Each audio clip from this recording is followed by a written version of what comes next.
Hey folks, welcome to Trend Talks AI, your quick hit guide to what's happening in AI, generative AI, LLM, all of that good stuff, and how it relates to cybersecurity, how we're securing this innovation, and how, we're moving forward. Today, we are looking back at NVIDIA GTC 2025. And in this episode, we're going to talk about things like agents, blueprints, AI factories, and really kind of understand what was the conversation going on at the show. So let's just dig into it. The big key takeaway from the show is one, yes, there's a ton of hype around AI. I think people are still thinking, what is the use case? What is the use case? And we're trying to figure out what are these big tangible benefits that we're going to get? What are these big leaps in industry and even in our day-to-day lives where we're going to have significant impact, where we're going to feel it ideally in a really positive way. And 100% the hype is there, but I think what the show really showed is that the hype is real. And I say that particularly if you just look at the numbers. Last year at the show, I think it was around, maybe 12 and a half, 15,000 folks coming out live in San Jose. This year, it was double, right? We had 25,000 people attending live. That SAP Center for Jensen Huang's keynote was absolutely packed. The lines were outside the door, down the block, like it was kilometers long. And I don't think that that's actually an exaggeration. And on top of that, there was 300,000 people who attended virtually as well. So I think that this really goes to show, it's not just interest, right? There's significant investment, significant number of innovators, product developers, industry, NGO, people from all sorts of different groups who are really tuning into this. The sessions at the show were super interesting, all the way from, business conversations, all the way to the, most intense technical insights and learnings that developers were looking to get. But ultimately, when we look at the industry, we know that AI is inextricably, we know that AI is inextricably linked to every single category in our lives.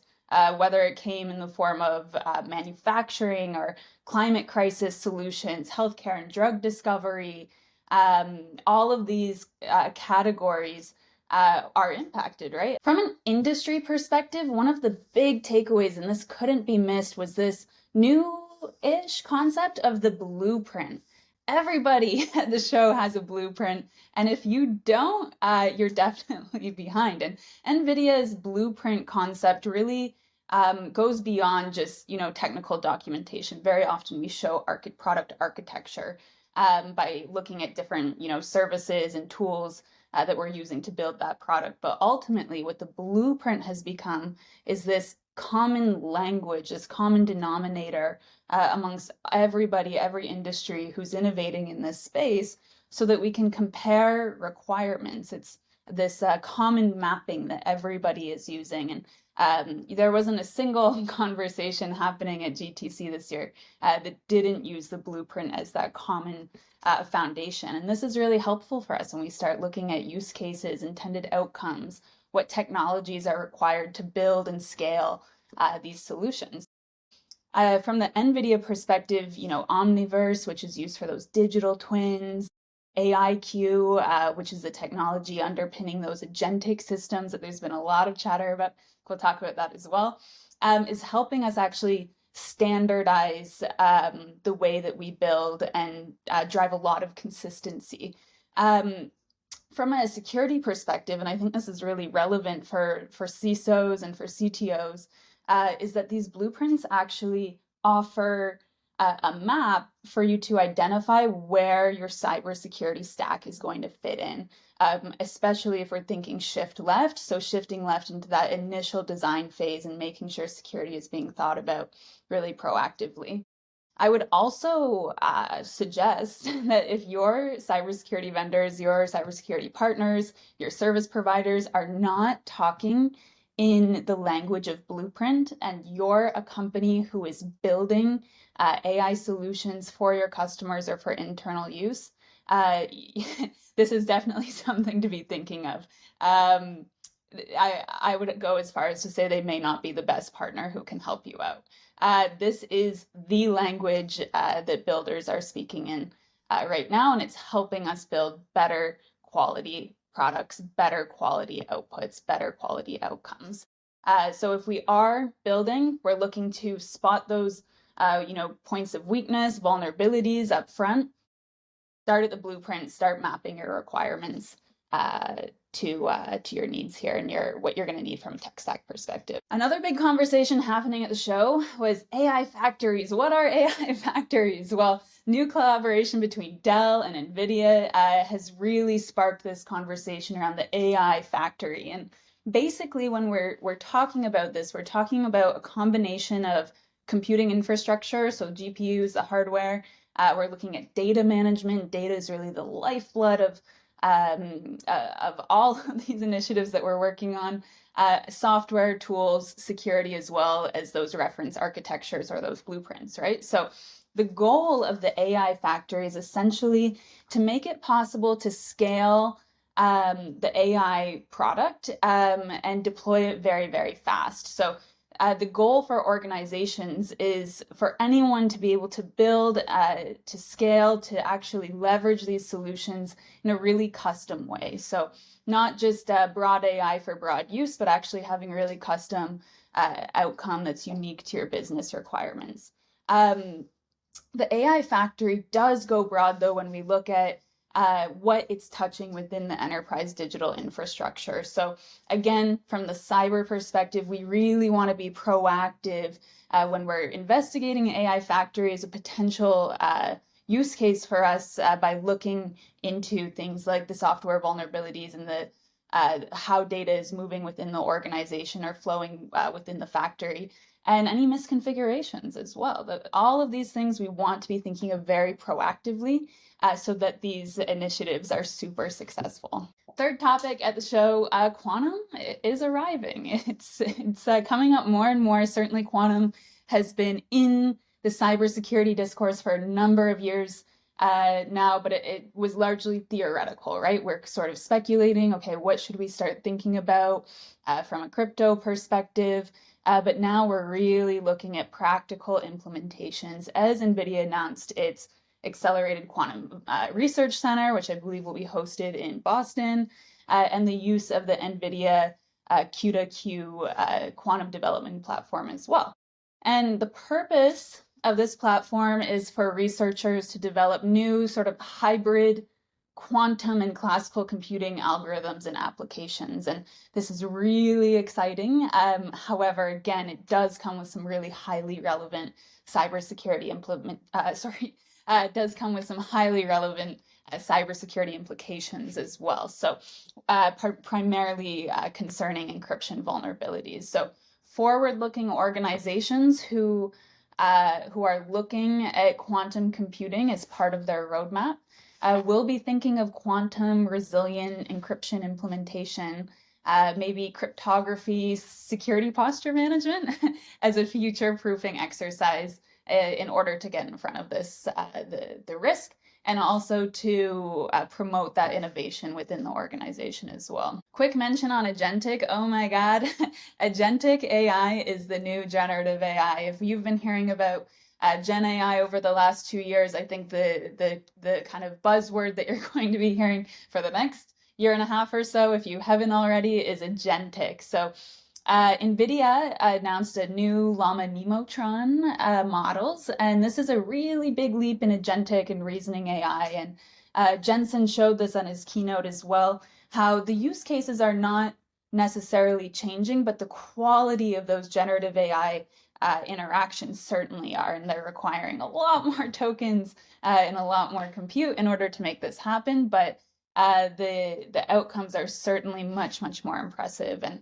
And particularly, this is going to influence a lot of the tools that we've been interacting with as consumers, as businesses, and certainly in cybersecurity space as well. We're seeing a lot more conversation around agentic AI and how cybersecurity teams can actually use this technology to analyze really high volume, really complex data, think forensic investigation, IR scenarios, that require that kind of multi-step, really process-driven, logical thinking. Agentic AI, it's a new generative. You're going to hear about it more and more. Certainly, we had some news come out a couple weeks ago at the show as well around our trend Cybertron, which is our agentic AI framework, model, and agent. So Agentic is here, it's happening. So NVIDIA GTC 2025, a lot of really cool things happening here, a lot of inspiration, a lot of incredible conversation among these industry giants. We know after the launch of ChatGPT at the tail end of 2022 now, organizations started either rapidly or really tentatively adopting new productivity applications, but ultimately, even at the consumer level, everybody has started using these tools as part of their lives, whether it's as simple as creating an itinerary or figuring out what's for dinner, or if it's as complex as actually using it for things like drug discovery, research and development, and product development as well. Many organizations, still the minority, but many even started building their own applications, often on top of those models, the Claude model, GPT model, ChatGPT model. For that group of organizations, and my recommendation over the last 2 years, 2.5 years now, is really consistent. I always said the most powerful apps are the most well-protected apps. The most productive apps are the most well-protected apps. This really comes down to that data conversation. And it really continues to ring true as we saw at GTC 2025. We know that this technology is going to continue to accelerate industries and expand that AI footprint in our lives with a lot more prolific and powerful and integrated technologies. And this is really redefining the relationship between AI advancement and security excellence as well. Throughout the conference, we had trend leaders, Rachel, Fernando, Patrick, present on the trend vision as well. And this really reinforced how security is going to be a business accelerator in this process. And that, secure by design, that tagline, it's not just a, technical requirement or something that we'd like to have. It's really going to be critical from a speed and a scale perspective moving forward.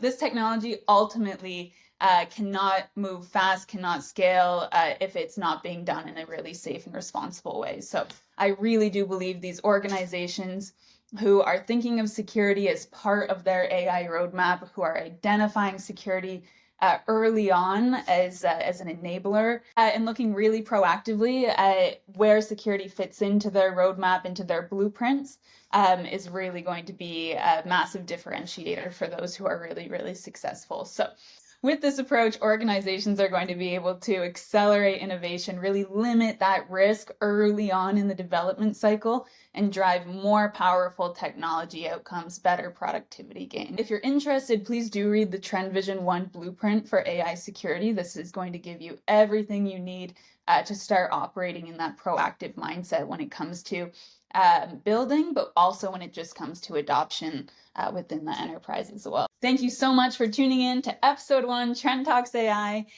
Really, to summarize what we've covered today is a lot of innovation, a lot of really exciting leaps happening in this AI space, and certainly security is moving in lockstep with the industry at this time.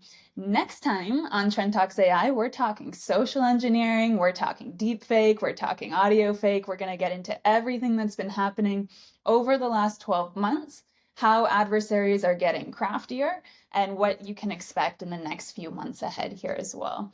Again, this has been Trend Talks AI. I'm Shannon Murphy, and until next time, stay safe.